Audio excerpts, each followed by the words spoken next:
The Seventh-day Adventist Church's teaching on tithing is Roman Catholic and uses, quote, coercive policies of the papacy. This is a very serious accusation by a Mr. Dave Fiedler. On February 15th, 2025, the Liberty and Health Alliance strangely published a video here that promoted Fiedler's new book titled For Such a Time, which makes this serious accusation. Mr. Scott Ritsema himself said the book is excellent and encouraged people to share it. Can I do the honor of mentioning your book right now? Folks, what Dave Fiedler is sharing here is a small slice of a great depth of research that he's done. And I've read the book. It's excellent. You guys are hearing some of the highlights. Just email me, Scott. Liberty and Health Alliance promotes Fiedler's book prominently on their website. However, the big problem is that Fiedler's book is full of completely false and misleading claims which are easily disproven. So one wonders why in the world Liberty and Health is promoting this. Now, because I have already written a document refuting the major errors and which you can find at the link down below, I won't repeat all the details here and will simply provide a brief summary. Fiedler begins by introducing the situations where soldiers must decide whether or not to obey unlawful orders from their commanding officers. Fiedler says this situation in the military is similar in some respects to the church, and so this necessitates a review of what Fiedler claims is sanctified insubordination to church leadership. Religious liberty and matters of conscience is a really hot topic right now, so Fiedler tries to blend and weave together these concepts of unlawful orders and overriding matters of conscience, theft of liberty with the course of Roman Catholics, paths of Rome, policies of papacy, etc. As you will see in a moment, it is with great irony that Fiedler makes the accusation that the theft of liberty is generally done through the withholding of information, and that we must practice openness and honesty and provide all the information. Having tried to set up the framing in this manner, he then claims that tithing, more than any other topic, is affected by these concerns, and then tries to bring in the 1905 Watson letter situation as an example of sanctified insubordination.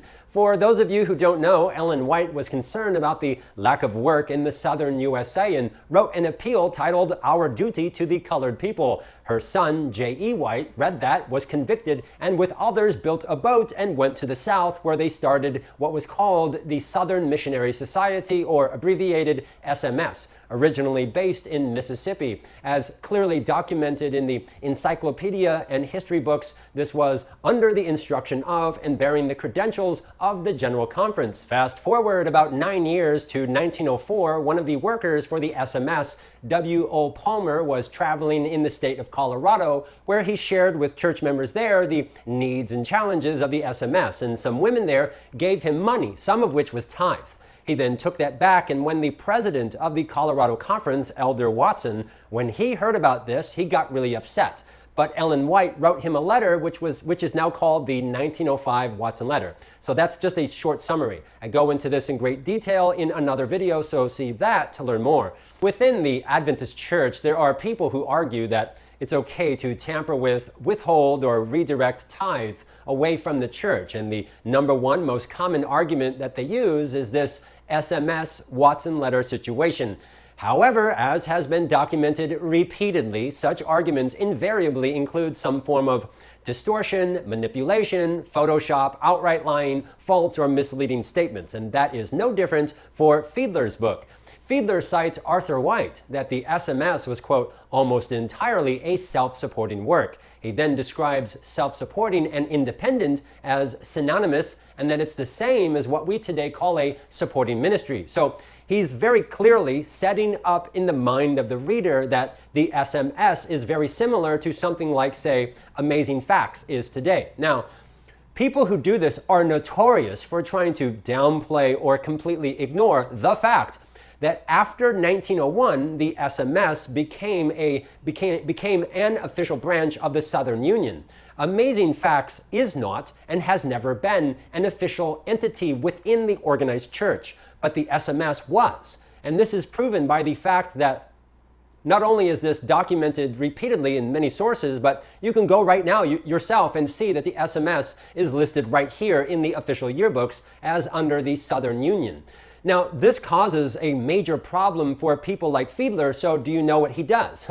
Look at this. He is very creative and says that after the reorganization of the church's structure in 1901, the General Conference sought to improve its relationship with the SMS, and that it was allotted a budget each year. However, nowhere in the entire book does Fiedler mention that this, quote, improving of the relationship included bringing the SMS within the official organized work. What's worse is that Fiedler tries to use this quote about self-supporting work, but this was Arthur White describing the SMS in the beginning, before it was brought into the church. Notice what he's doing. Fiedler is taking a pre-1901 description and then trying to apply that to afterwards, and then he goes even further to make this quote mean that the recipients of tithe were not, quote, employed directly by the church. He is trying to plant in the mind of the reader that the SMS was an independent, self-supporting ministry that received tithe outside of the organized church, and that the people paid with tithe were not working within the church. But that is not true, that is false, and several evidences to prove this. You can go to the Ellen White Estate, which has published original scanned letters from J.E. White, president of the SMS, who stated that the tithe in question went only to ordained denominational ministers. Here are several examples. Quote, entirely to pay the ministers working for the colored people. This tithe, quote, was kept in a separate account and used exclusively in paying ministers. And quote, every dollar received from the tithe of our people was placed in a separate account on the books of the Southern Missionary Society and was used for paying these ministers, and for what? And for no other purpose whatsoever. Now, does Fiedler mention any of this? No, of course not. Nothing. Zero. And what makes this really bad is that you can go hear him on the Liberty in Health video boast of being a, quote, history guy who has read about 800 letters from this time period. And yet, amazingly, Fiedler apparently never came across multiple letters that explicitly mention that the tithe in question went only to ordained denominational ministers. And if you think it can't get worse, it does, because this history and these facts have already been published for decades in research papers and in official denominational magazines. This, of course, begs the question of how exactly Fiedler, despite all of his efforts, despite reading hundreds of archived documents, who wrote a whole book on this topic, just somehow, magically, somehow missed this trove of evidence and research. How'd that happen? Remember that Fiedler himself emphasized any effort to withhold information to prevent consideration of that which materially affects the health of God's church is to be avoided. So why does this book withhold critical pieces of information while simultaneously lecturing others not to do that?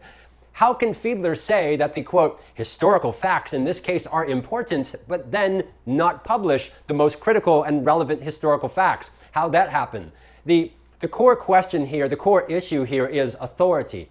The entire underlying premise of Fiedler's book is that the Adventist Church has no legitimate authority to direct how tithe is to be collected and distributed. Fiedler asserts that because of loyalty to God, every member in whatever capacity or station is fully authorized to refuse obedience to any truly unlawful order. So the question then becomes, when the worldwide Adventist Church instructs church members to return the tithe to their local conference, is that a lawful order? If not, why not? Now, see my previous video on this question. I went into that in greater detail. God instructed the tithe to be given to the Levites in Numbers chapter 18. Therefore, they had the legitimate God-given authority to collect and distribute the tithe. And 1 Corinthians 9:13-14, the same system is commanded by the Lord for the New Testament church. The question is why? Why can't the Adventist church practice this? The Lord commanded this. So why can't we as a church do what the Lord commanded? That's the core question here. Fiedler has caused a tremendous problem because he claims that returning tithe outside regular channels is an example of sanctified insubordination to unlawful orders. Yet he never once provides even a single shred of evidence how the Adventist teaching is itself unlawful. So strongly does Adventist history and the spirit of prophecy support the correctness of our teaching that he is forced to admit that the organization structure is heavenly inspired. Yet nowhere does he show how the organized structure to collect tithe is wrong. This, of course, begs the question, why? Why would heaven inspire a tithe system wherein the people who should abide by the system can't be told how to practice it? That is absurd. Fiedler then dials up the inflammatory and accusatory rhetoric to an 11 by claiming that if you don't recognize the new channels of God's choosing, then you are employing coercive policies of the papacy. That again is completely inappropriate and absurd. The Adventist Church is fully within its God-given legitimate authority to instruct members on how to return tithe. This is not a decision of a pope, but of the world Adventist family. Fiedler is effectively calling you and me an agent of the beast of Revelation if you urge family members to be faithful to a family decision. This is highly inappropriate, damaging rhetoric, yet it is, again, typical of people who argue against returning tithe to the church. We have arrived at a point in Adventist history when, if you obey the command of the Lord Jesus, other church members will say that you are doing the work of the beast of Revelation. Somebody make that make sense. And notice that it's not the liberals who are saying this. No, it's the, quote, conservatives who love to quote Ellen White. So it is with tremendous irony that Fiedler on page 78 lectures people not to call the church Babylon, while he literally in the same paragraph accuses people of being like the papacy. In the same paragraph. Now, how in the world did Scott Ritsema think that this book was excellent, and why Liberty and Health Alliance would promote this is beyond me. On page 81, Fiedler asserts independence is to be respected and that demanding submission is inappropriate. But it is God himself who commanded the tithe system that requires honoring authority. So ask yourself this really good question. Why would someone assert independence from God's command? Think about that. The glaring weakness is that Fiedler's argument is entirely subjective. He wants to argue for exceptions, but who determines what is the valid, legitimate exception? On pages 8 to 9, Fiedler claims that some misguided souls would complain that the cords were too tight and the rules too fine, even if all was as it should be. But wait a moment. Who is Fiedler to say that others are misguided? And what if others think Fiedler is misguided? He has no objective criteria to determine when a member can override the church authority. This is all entirely subjective, and thus, at the end of the day, anybody can do whatever is right in their own eyes because they feel, quote, convicted or led to do so. You will notice that these people are, pay attention, these people are trying to carve out an exception for themselves, but they recognize that if they get an exception, then so does everyone else. So in order to avoid the problem, they try to limit the exception only to themselves while deriding others as misguided. You see what's going on here? Finally, while there are several additional problems, we will conclude by noting that this exact same argument applies equally to taxes. If members of the church have an obligation to redirect tithe because of, quote, unlawful orders and bad leadership decisions, then we are therefore equally obligated to stop paying or redirect taxes for bad decisions of the government. The Bible affirms that both the church and Caesar have their legitimate spheres of authority, and both can legitimately claim financial support. However, a big however, you will notice that no Adventists anywhere, including Fiedler, advocate to tamper with taxes because they are terrified of the consequences. The church isn't going to do anything, but the federal government is not going to mess around. Adventists like this are really brave to challenge the church, but you notice they won't dare challenge Caesar. By the way, before making this video, you should know that I personally called Mr. Fiedler, but he did not answer the phone. I emailed him multiple times, but he did not respond. I replied to his comments online and personally messaged him on Facebook, but still no response. However, interestingly, I used a fake email account with the name Johnny Santos, and when Johnny emailed him, suddenly Mr. Fiedler responded, and when the evidence was presented, Mr. Fiedler admitted that the SMS was brought into the organized church. In his book, Fiedler tries to At one point in his book, he tries to link together the SMS with the Madison College and tries to imply that Madison accepted tithe with the support of Ellen White. Now, he of course has zero evidence for this, so he uses suggestion and innuendo. Fiedler admits that Ellen White guided Sutherland and Megan in the founding of Madison College. But when Johnny Santos pointed out that Sutherland himself said tithe should not go to the college, that it must go to the treasury, suddenly Mr. Fiedler had enough of Johnny Santos.